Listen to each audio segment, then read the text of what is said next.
Hello everyone, welcome back to another video of Q Programming. Today we'll be doing the first chapter of the CBSE Class 12 Computer Science syllabus, which is functions in Python. So what are functions? Functions are a series of steps or instructions used to complete a specific task in a program.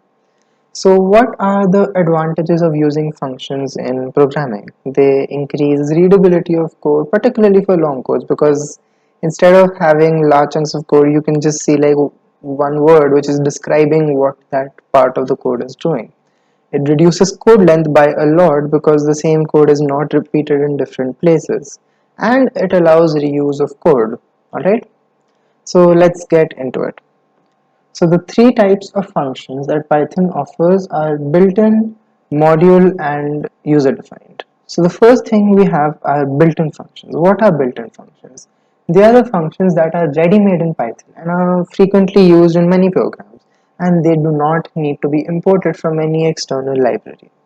So functions such as print, functions like input, functions like range, which are used in for loop, right? Any of these are kinds of examples of inbuilt functions that you might be aware of since you all are Python students, right? So first here, then it'll ask me to input something. I'll just input any random number. It really doesn't matter, right? So as you can see, these are how inbuilt functions work, and there's a whole list of inbuilt functions for strings, for list manipulation, for string manipulation, for dictionary manipulation, for tuple manipulation, and there are lots of other functions like int, string. There's a whole list of them, right? And these are all inbuilt in Python. So the second you open your IDE, whatever, if it's idle, whether it's Visual Studio, whether it's PyCharm, you will have these functions already there. Next thing you have are module functions. These are the functions that are other than inbuilt ones, which are imported into your own programs through an external module.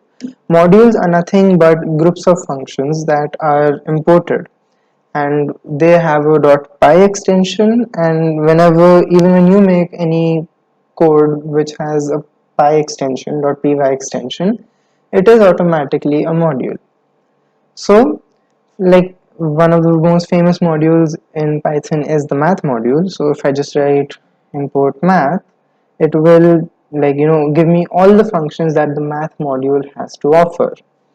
Okay, and now since I have access to them, I can even use them. So I can do math dot square root 25. It will give me 5, obviously. I can do math dot log, and I can put in any number, and by default the math module will take log of base e. We will discuss this when we talk about the libraries in more detail. Right now I'm just showing you how these modules work. So as you can see, it gave the outputs for both of them accordingly, and it worked just fine. So there are three ways to actually import modules into your program. The first way is just write import and write the name of the module like we just did up here, like import math.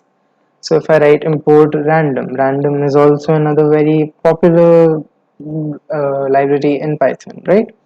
So if I write import random, I have access to all the functions in random. But remember, right now random whenever you write a function that you want to call, you will have to write random dot and then the function name. Like here we did math dot square root. This is necessary if you import it in this manner. So if I do print random dot rand int 2 comma 10, this will obviously give me a random integer between 2 and 10, and as you can see it did. So you must write the name of the module before it by this method. Import module name as new name. Here you can give it any name you want. It's like a nickname for calling a module, for importing a module, sorry. So any name you want, and you can use that name before calling a function. And this new name is known as an alias, and it points to the module object in the memory. So for example, if I have the module statistics. Statistics is a horribly long name and you can't write it everywhere. Right? You can't write statistics dot mean, statistics dot mode, whatever. It's very tedious task. Instead, you can write suppose st.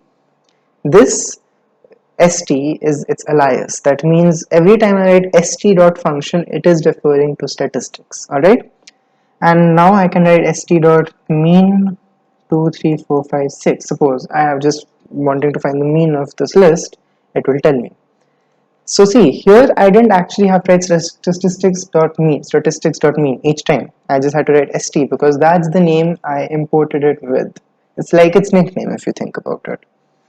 Now, when you want to import specific functions from a module, because importing a module can usually take up a lot of memory because there are many functions in lots of modules. So it can happen that you don't really need all the functions in the module, right? You just need specific functions. So to import set specific functions, you can use this syntax from module name import function 1, function 2, whatever functions you want to import. And remember, the special thing about importing functions from modules in this method is that you don't need to specify the name of the module before calling the function. Like over here, you have to write random.randint, you have to write math.square root, math.log, whatever. Over here, you won't need to do that if you have imported set specific functions. So from the math module, suppose I want to import two functions, fabs, which is absolute value function, and square root. Alright, so I will write from math import fabs and square root. And using these both, I can just perform functions like I would normally with any function, and I do not need to write math dot. So I can just write print fabs of minus 10, which will return the absolute value of minus 10. I can write print square root of 9, it will just print the square root of 9, and you can see the output will be 10 and 3 as you would expect. And remember, if you want to import all the functions from a Python module, you can use an asterisk instead of the function names. So if I just, instead of writing this, I write star, you can see that I have imported every single function from the math module. So using this, I can simply just not have to write math dot before writing any function. I can write print log e, which will print 1 because the base is e.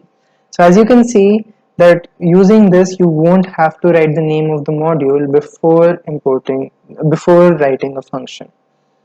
The last type of function that Python offers is user-defined functions. User-defined functions, very suggestive of its name, they are functions that the user can define and use. Very simple program I'm going to write here. Define sum a comma b, print a plus b, and I'll just do sum 2 comma 5. You know what's going to happen. It'll print 7. So we will discuss user-defined functions in the next video in more detail. So thank you for watching the video. I hope you liked it. If you did, please like this video and subscribe to our channel to stay tuned for more such videos we'll be dropping out. And if you have any questions, please ask in the comments below.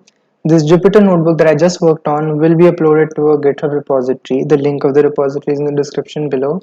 And furthermore, the notes that we are making through Markdown will be in the description below as well. So go check it out. Thank you.